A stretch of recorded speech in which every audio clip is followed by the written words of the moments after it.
My name is Claire. I am 28 years old. And this Christmas, my family finally discovered I am not the failure they like to whisper about.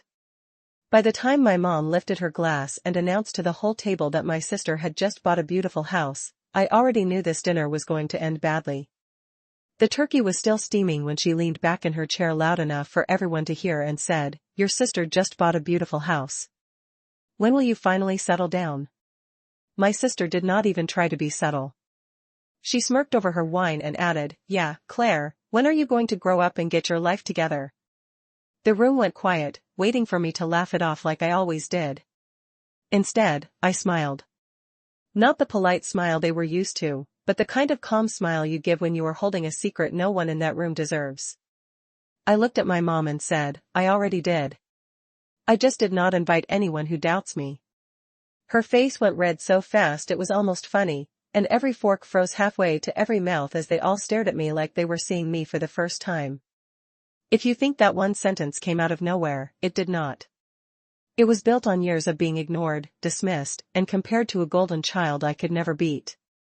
Stay with me until the end, and I will show you how the invisible daughter bought her own house in cash, turned Christmas dinner into a reckoning, and finally walked away from a family that never believed she was enough. That Christmas table was just the final act. The story really started years ago in a quiet suburb outside Chicago in a house where my mom, Linda, decided early on who the star of the family was going to be, and it was never me. My older sister, Vanessa, is 4 years older than I am. She was the firstborn, the pretty one, the natural performer. If there was a room, Vanessa knew how to walk into it like it was a stage. My dad, Robert, worked long hours as a structural engineer, always stuck in some project, always on a deadline. So, most of the day-to-day parenting fell on my mom. And my mom made it painfully clear that Vanessa was the main character and I was just the background. I still remember the year Vanessa won a local dance competition. My mom went all out. She threw a huge party in our living room with a giant cake shaped like a trophy, balloons everywhere, and relatives packed into every corner taking pictures of Vanessa like she had just won an Olympic medal. My Aunt Donna kept saying how proud she was. Our cousin Mia, her daughter, stood next to me and whispered, "This is a lot for a plastic trophy." But my mom was glowing. That same year, I won first place in a statewide writing contest. There was no party, no balloons, no cake. My mom glanced at the certificate while she was cooking and said, "That is nice, Claire, but look at what Vanessa is doing." She held up a photo of my sister in her sparkly costume like that was the only achievement that mattered. Moments like that never stopped. When I was 10, we had planned a family picnic that I had been excited about for weeks. The morning of, my mom walked into my room and said, "We have to cancel. Vanessa needs a new dress for prom and the sale is today." I said, "We could go after or tomorrow." But she shut it down with, "Your sister's things are more important right now." Another time, I had a piano recital I had practiced months for. I looked out into the audience, searching for my mom's face, but her seat was empty. Later, I found out she had skipped it because Vanessa had a volleyball game. And according to her, "Your sister needs me more. People are counting on her." It did not matter what I did. It always came second. I was the quiet kid who loved books and notebooks. The one who sat in the corner during family parties while everyone circled around Vanessa asking about her friends, her hobbies, her plans. After every gathering, when the noise finally died down, Mia would find me. She would sit on the edge of my bed or next to me on the back porch and say, "She has no idea what she is missing out on with you." It helped, but it did not change the fact that inside that house, I felt like a shadow. My mom was busy polishing Vanessa's spotlight while acting like I should be grateful just to stand nearby. Have you ever grown up realizing that in your own family you are not the one they are rooting for? You are just the one they expect to stay quiet and clap for somebody else. By the time I hit my late teens, the favoritism was not just about trophies and attention anymore. It was about money and opportunity. When Vanessa finished high school, my mom, Linda, sat her down at the kitchen table with a stack of pamphlets from a nearby community college. She said, "We want you to stay close, sweetheart. Community college is perfect for you. It will keep you stable and surrounded by people you know." What she really meant was, "I want you close to me." Tuition, books, gas, money, all of it was handled. Vanessa bounced between classes, parties, and whatever new friend group she latched onto that semester. My mom called it networking. When it was my turn, the tone completely changed. I told my parents I wanted to go to a state university and study digital marketing because I loved the mix of creativity and numbers. My mom barely looked up from her phone. That is expensive, Claire. Maybe you should think smaller, something more practical. My dad, Robert, mumbled something about scholarships as he rushed out the door, already late for another site visit. And that was that. Nobody sat me down with pamphlets or promised to cover anything. So, I went online, filled out scholarship forms until my eyes burned, and took a part-time job at a local coffee shop. I learned how to steam milk, smile at rude customers, and do homework during my 10-minute breaks. When my acceptance letter from the University of Illinois came with a financial aid package attached, my mom said, "Well, if they are paying, then I guess you can go." Vanessa stayed in town, enrolled at the community college, and unsurprisingly spent more time in bars and at parties than in classes. Still, every time she passed a class, my mom made it sound like a miracle. When Vanessa finally finished her associate degree and landed a sales job at a clothing store in the city, my mom booked a big dinner at a nice Italian restaurant downtown. She invited extended family, ordered appetizers for the table, made a toast about how proud she was of her firstborn. Mia and I clinked glasses of soda, and shared a look. A few months later, I graduated from university with honors. I walked across the stage, heard my name, felt the weight of every late night and every double shift at the coffee shop. After the ceremony, while my friends were taking group photos with their families, I checked my phone. There was a short text from my mom. "Congrats, honey. Your sister is swamped at work. You should call her and tell her all about it. No dinner, no toast, no family celebration." It stung, but it also clarified something for me. If I waited for my family to celebrate me, I was going to be waiting forever. After graduation, I moved into a small apartment in Chicago. The walls were thin, the windows were drafty, and the kitchen was barely big enough for one person, but it was mine. I landed an entry-level job at a small marketing agency. The kind of place where you do everything because there is no one else to do it. I managed social media, wrote ad copy, pulled reports, and stayed late watching tutorials about campaigns that actually worked. I lived on discounted groceries from big box stores, learned to cook basic meals from recipe apps, and tracked every dollar in a spreadsheet. My mom called often, but the conversations always circled back to Vanessa. "Your sister just got a new bonus. Your sister might get a promotion. Your sister is thinking about moving to a nicer neighborhood." The few times I tried to share something about my life, she would say, "That is good, but have you heard what Vanessa is doing?" After a while, I stopped offering details. I let her assume I was just getting by, just barely keeping up, the way she always imagined me. I poured my energy into work instead. Because when your own family treats you like the backup plan, sometimes the only choice you have left is to become so solid on your own that no one's opinion can touch you. I just did not know yet how far that determination would actually take me or how much it would matter on a Christmas night a few years down the line. The turning point came on a cold holiday night 3 years before that Christmas dinner back when I still cared about what my mom thought of me. I had just finished my first really big project at the agency, a campaign for a mid-sized local brand that wanted to reach younger customers online. I had poured everything into it. Late nights, weekends, learning new tools, testing ideas.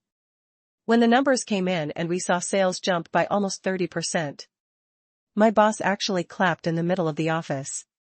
He pulled me into a tiny conference room and said, "Claire, this is the kind of work that gets people promoted." I went home that week feeling like maybe, just maybe, I was finally building a life that mattered. So, when my mom insisted I come home for the holiday dinner, I said yes. Part of me wanted to show her I was not just barely surviving in the city. Maybe I was still hoping she would finally be proud of me. The house looked the same as always. Warm lights, the smell of food, my mom moving around the kitchen like a general. Vanessa arrived late, of course, swirling in with a new hairstyle, new boots, and a new story about her coworkers. She hugged my mom first, then gave me a quick side hug like I was a distant acquaintance, not her sister. We all sat around the table, plates piled high, conversation bouncing around. My Aunt Donna asked how work was going for me, and for once, my mom did not cut in. I took a breath and started to share. I told them how the campaign I led had gone viral on social media, how the client had extended their contract, how the agency was talking about using my strategy as a template for future projects. My cousin Mia's eyes lit up. "That is huge," she said. "That is like real career stuff, not just a job." I laughed, a little shy, but proud. I admitted I had gotten a bonus. Nothing crazy, but enough to make me feel like I was moving forward. For a few seconds, the table was actually quiet. Everyone listening. Then my mom tilted her head and smiled, but not at me. She turned to Vanessa and said, "Speaking of moving forward, did you all hear about Vanessa's new car? She just got an SUV, one of those nice ones, so she can drive to work more comfortably." The conversation snapped away from me like a rubber band. My uncle asked about the model. My aunt asked about the color. My mom bragged about the deal they had found. I watched the spotlight slide off me and land right back where it always did on Vanessa. Mia shot me a look across the table, the kind that said, "I saw that. I am sorry." Later that night, while we were cleaning up, my Aunt Donna found me in the hallway. "Your mom just wants you to be happy," she said in that careful tone people use when they know they are about to say something you will not like. "Maybe do not focus so much on work. Men want someone who can balance career and family. Vanessa is good at that. She is not intimidating. You do not want to make it hard for yourself later." I stood there holding a stack of plates, listening to that old script all over again. Work too hard and you are doing it wrong. Do not work hard enough and you are a disappointment. Either way, I was always the one who needed to adjust. On the drive back to my apartment that night, my mom rode with me. The heater in my car made a faint rattling sound and the city lights blurred past the windshield. She stared straight ahead and said, "You know, your sister is really getting her life together. New car, steady job, good man. You should think about settling down, too, Claire. You are not getting any younger." Something in me clicked into place then. A quiet, solid feeling. I realized I could chase her approval for the next 10 years and still end up in this exact conversation, still being compared to Vanessa like we were in some twisted competition I never signed up for. So, I stopped playing. I stopped giving her detailed updates about my life. At work, I doubled down. If no one at home was going to see me, I would make sure people out in the real world did. Over the next couple of years, I moved from junior roles into managing bigger accounts. I learned how to turn trends into strategy, how to pitch to clients, how to lead a team. Our agency landed a few national brands, and I found myself in meetings with people I used to only read about in trade articles. Eventually, my title changed to creative director on a few major campaigns, and my paycheck started reflecting the hours I had put in. I started investing too slowly at first. I read about index funds and long-term growth, downloaded a couple of investing apps, and set up automatic transfers while other people my age were posting photos from expensive bars and weekend trips. I was putting money into accounts I did not touch and living like I was still broke. Meanwhile, Vanessa bounced from one job to another. Clothing store sales to assistant at a small office to some kind of event coordinator. Every time she changed roles, my mom framed it as brave and adventurous. "Your sister is not afraid to try new things," she would say. Like that made up for the instability. The more my own life stabilized, the more I started to really see the cracks in Vanessa's perfect image. She always had new shoes, new gadgets, new hair, new trips. But somehow she was always calling my mom asking for a little help until next paycheck. My mom would sigh and complain about being tired, but the money always went out. I stayed quiet, watched, and did the math in my head. It did not add up. Still, I kept my distance. I built my career, my savings, my life. I told myself it was none of my business how Vanessa and my mom handled their money. I only broke that rule the day my mom called to announce the big news, the one that would drag me right back into their spotlight, whether they liked it or not. She said Vanessa was finally buying a house, and the whole family was getting together to celebrate. My mom turned Vanessa's house news into a full-blown event before a single box had even been moved. A couple of weeks after that phone call, she texted the family group chat in all caps about a backyard cookout to celebrate Vanessa's mortgage approval, like my sister had just been handed the keys to the entire city. When I pulled up to my parents' place that Saturday, there were balloons shaped like little houses tied to the fence and a big cardboard cutout of a key propped up on the patio table. My mom had even ordered a cake with "Congratulations on your new home, Vanessa" written in looping frosting. Vanessa stood in the middle of it all, drink in hand, describing the place like it was a palace. 3 bedrooms, a finished basement, a cute little yard, only 20 minutes from the lake, perfect for future kids and hosting holidays. Every few minutes, my mom would chime in with, "We are just so proud. She works so hard. She deserves this." I hovered near the grill with my dad, flipping burgers while he muttered about interest rates under his breath. People drifted in and out of conversations. An aunt asked me if I was still in that little apartment in the city, the way someone might ask if you were still driving the same old beater car from high school. I said, yes. And she smiled in that pitying way and said, "Well, at least you do not have a mortgage yet. Must be nice not having any big responsibilities." I bit down on a reply and took a sip of my watered-down soda instead. Later, when most of the family was outside taking pictures with the cake, I went into the kitchen to refill the ice bucket. That is when I heard my mom's voice, low but urgent, coming from the dining room. I paused by the doorway and listened. Vanessa was sitting at the table with a thick envelope in front of her, papers spread out like a messy fan. My mom sat across from her, glasses on, brow furrowed. "I just do not know how you are going to keep up with all of this," my mom said. "You have 3 credit cards almost maxed, a car payment, and now this mortgage." Vanessa sighed dramatically. "I know, Mom, but if I do not buy now, I will never get in. Everyone my age is buying. I cannot be the only one still renting. You know how that looks?" My mom rubbed her temples. "How much are you short for the closing costs again?" Vanessa slid one of the papers across the table. "Around 10 grand, she said. Maybe a little more if they do not waive the fees. I was thinking maybe you could pull from your savings or the retirement account again. Just this once. Just until I get my promotion. Just this once." The same phrase I had heard her use about extensions on homework, rent, phone bills, parking tickets, always just this once. My mom hesitated, then said, "I will see what I can move around. Maybe I can put some of it on my card for now, just until you are settled." My stomach turned. I thought about the night I asked my mom for a few $100s to cover a security deposit on my first apartment, and she told me it was important I learned to stand on my own 2 feet. I thought about every extra shift I had taken. Every weekend, I had skipped going out so I could build the savings she was so casually waiting for Vanessa. I stepped back before they saw me, heart pounding a little too fast. A few minutes later, I walked into the dining room like I had just arrived, and they both snapped on smiles like nothing had happened. My mom slipped the papers back into the envelope.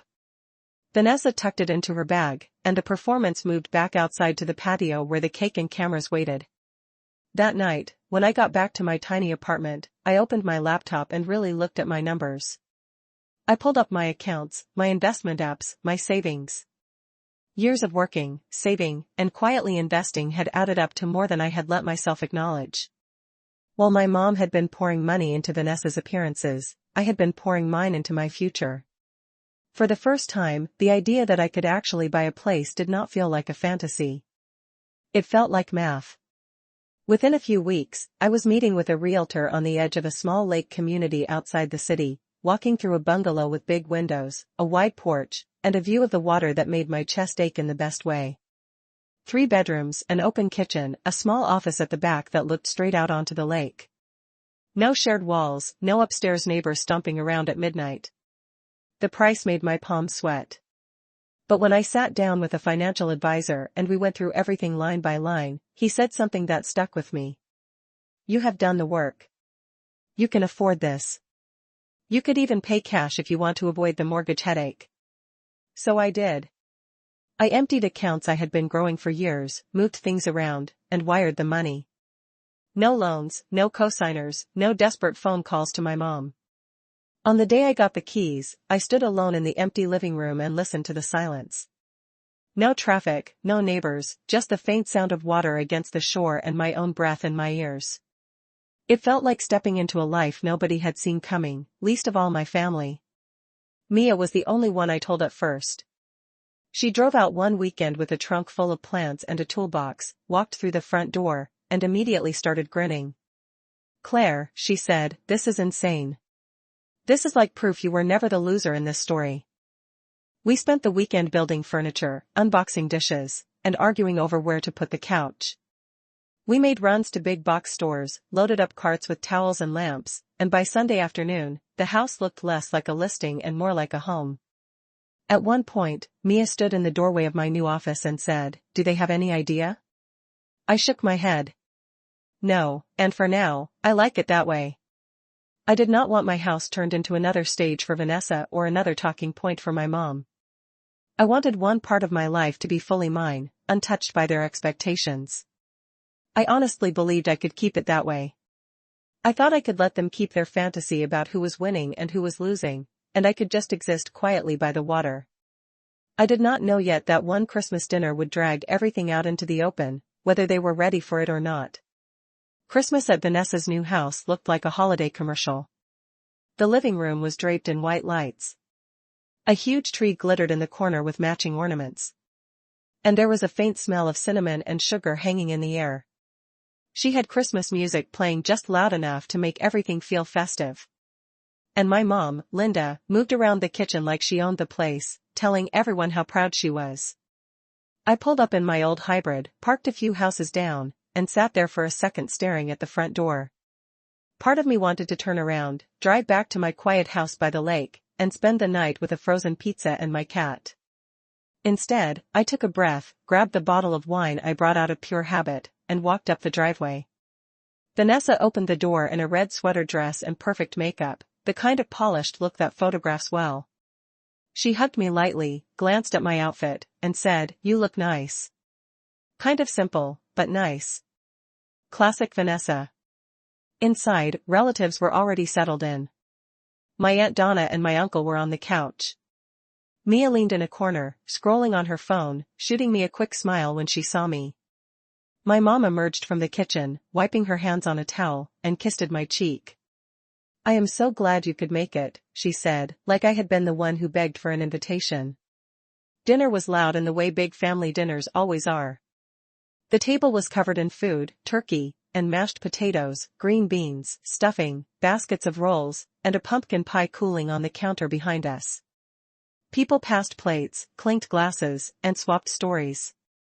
For a while, I let myself fade into the background, listening more than I talked, answering polite questions about work and the city with vague, non-committal answers.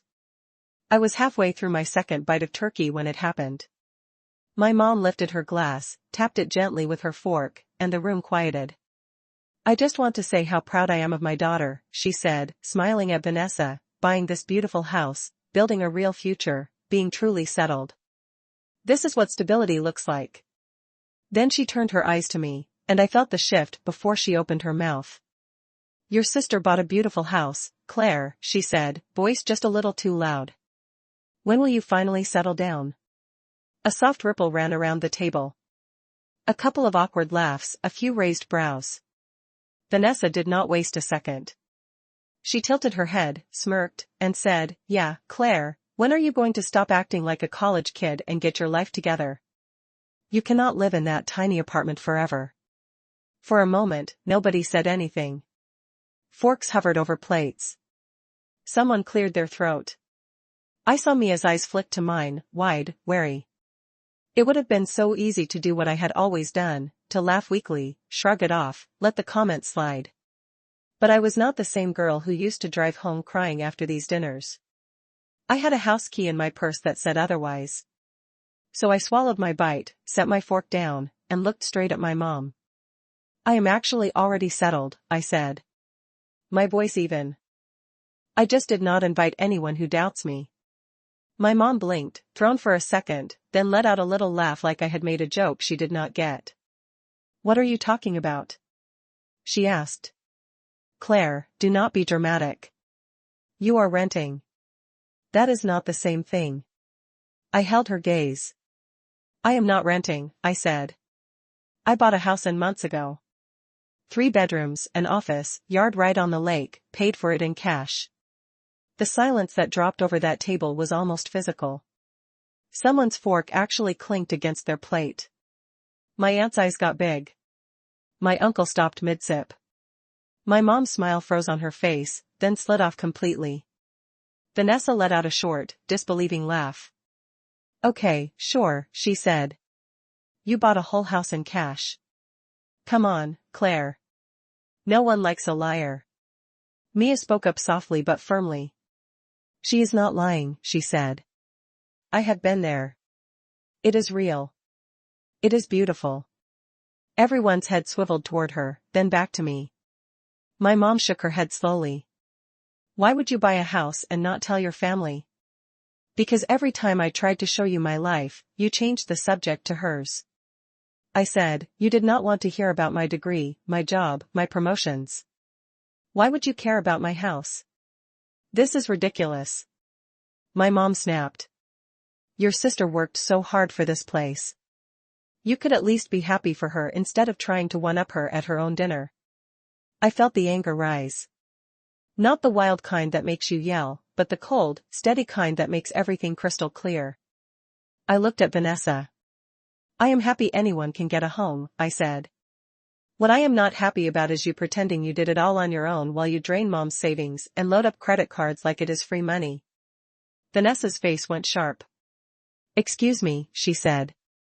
You do not know anything about my finances. Actually, I know a little, I replied. I heard you too at the last cookout. 3 cards almost maxed. Car payment short 10 grand for closing. So, mom has to raid her retirement again. I did not go digging. You were just loud. My mom's eyes widened and she glanced at Vanessa. Guilt and panic flickering across her face. That is none of your business. Vanessa spit out. You are spying now. Eavesdropping. That is pathetic. What is pathetic is mom telling me over and over that she could not help me with a security deposit because I needed to stand on my own 2 feet and then lighting herself on fire financially to keep your image intact. I said, I have been standing on my own 2 feet for years. You are standing on her bank account. My aunt shifted uncomfortably. My uncle cleared his throat. Someone muttered, wow. My mom's voice went tight. Claire, that is enough. You are ruining Christmas. No, Mom, I said quietly. You ruined Christmas the moment you decided to use it as a stage to humiliate me while praising Vanessa. I am just finally answering back. There was a long, heavy pause. Vanessa leaned forward, eyes narrowed. So, you think you are better than me now, she said. Because you have some lake house and a job with a fancy title. I met her stare. No, I do not think I am better than you, I said. I think I stopped playing a game that was rigged from the start. That is all. I pushed my chair back. The leg scraped against the floor than I intended, but I did not apologize. I reached for my bag and stood up. Where are you going? My mom demanded. We are not done talking about this. I think we are, I said. You made it clear a long time ago whose side you were on tonight. I just made it clear I am finally on my own side. For a second, nobody moved. Then Mia stood up too, almost like an instinct. I will walk you out, she said. We crossed the room in front of a dozen stunned faces and stepped out into the cold night air. As the door closed behind us, the noise of the house muffled, my heart finally slowed. I could feel the shock I had left in that dining room, the cracks that had just formed in the story my family had been telling themselves for years. And as I walked down the driveway toward my car, keys in hand, one thought settled in my chest like something solid and permanent. For the first time in my life, I had not just survived a family holiday. I had changed it. 3 weeks after that Christmas dinner, the group chat was still quieter than it had ever been. No more all-caps messages from my mom about Vanessa's amazing new curtains or how perfect her neighborhood was. Instead, there were long gaps, random forwarded memes from relatives trying to pretend nothing had happened, and the occasional awkward question from someone asking if I was doing okay. The only person who texted me like normal was Mia. She sent me a message one night that said, "You know, they are still talking about you, right? The way you smiled when you dropped that lake house bomb. You are basically family legend now." I was sitting at my kitchen table when I read it, laptop open, my cat curled up on the chair beside me. I looked around at my home, the one nobody believed I could have, and felt something I had not felt in a long time around the word family. Peace. A few days later, I invited Mia and her parents, my Aunt Donna and uncle, to come out to the lake for the weekend. They showed up with too many snacks and not enough jackets, complaining about the cold, and marveling at the view. We cooked together, walked along the water, played board games at my dining table. At one point, Donna stood by the window watching the lake, and said quietly, "I am sorry, Claire. I should have spoken up sooner." I shrugged, not out of disrespect, but because I was tired of carrying everyone else's regret. "You see it now," I said. "That is what matters." As winter turned into spring, news about Vanessa and my mom reached me in pieces, mostly through Mia. The credit card balances Vanessa had been juggling finally tipped over into unmanageable. The promotion she had been counting on did not happen. Her performance at work slipped under the weight of missed payments, phone calls from collectors, constant stress. A few months after Christmas, her company did layoffs and she was one of the first to go. Without that steady paycheck, the house that had been my mom's favorite bragging point became a burden. They tried to keep up with the mortgage for a while, but the numbers just did not work. Eventually, Vanessa put the house on the market. The dream home that had earned her a standing ovation in the backyard was sold to pay back some of the debt she had racked up trying to look successful. My mom, Linda, called me over and over once things started falling apart. At first, the voicemails were angry. "How could you embarrass your sister like that?" Then they turned into pleading. "We are still family. Your sister needs help. You have money now. You could loan her some just until she gets back on her feet." And buried in all of that finally were a few words I had thought I would never hear. "I am sorry. I did not realize how much I hurt you." I listened to them. Every single one sitting on my porch with the lake in front of me. And I realized something important. An apology does not erase the years you spent shrinking yourself to fit inside someone else's story. It does not obligate you to walk back into a role that nearly broke you. So I called her one last time. I told her, "Mom, I am glad you are starting to see what happened. I really am, but I spent my whole life being the one you overlooked, the one you expected to sacrifice so someone else could shine. I am not doing that anymore. I am not going to fix problems created by choices I did not make. I love you, but I am done." Then I set boundaries I never thought I would have the courage to set. Fewer calls, no more financial conversations, no more guilt trips about Vanessa. When those lines were ignored, I did what I had to do. I blocked numbers. I muted chats. I chose my own peace over their version of loyalty. I poured that energy into my work, my friendships, and something new. I started volunteering at a local women's center, helping women who felt trapped by family expectations or financial dependence figure out small, practical ways to build freedom, budgets, resumes, basic marketing skills for side hustles. Sitting across from them, hearing their stories, I recognized pieces of my own. The ignored daughter, the responsible one, the one everyone assumes will be fine. So no one ever asks if she is actually okay. If there is any lesson in what happened to me, it is this. Being the invisible child does not mean you are powerless. Sometimes it means you are the one quietly building a life strong enough to walk away. Parents can play favorites. Siblings can soak up all the attention. But at the end of the day, the only person who truly lives with the consequences of your choices is you. You are allowed to draw lines. You are allowed to say no even to family. You are allowed to build something they never saw coming and keep it safe from the people who doubted you. If you grew up feeling like the background character in your own home, I hope my story reminds you that you do not have to stay there. You can choose yourself even if it makes other people uncomfortable. And if you have ever had to break your own heart by stepping away from a family that would not see your worth, you are not alone.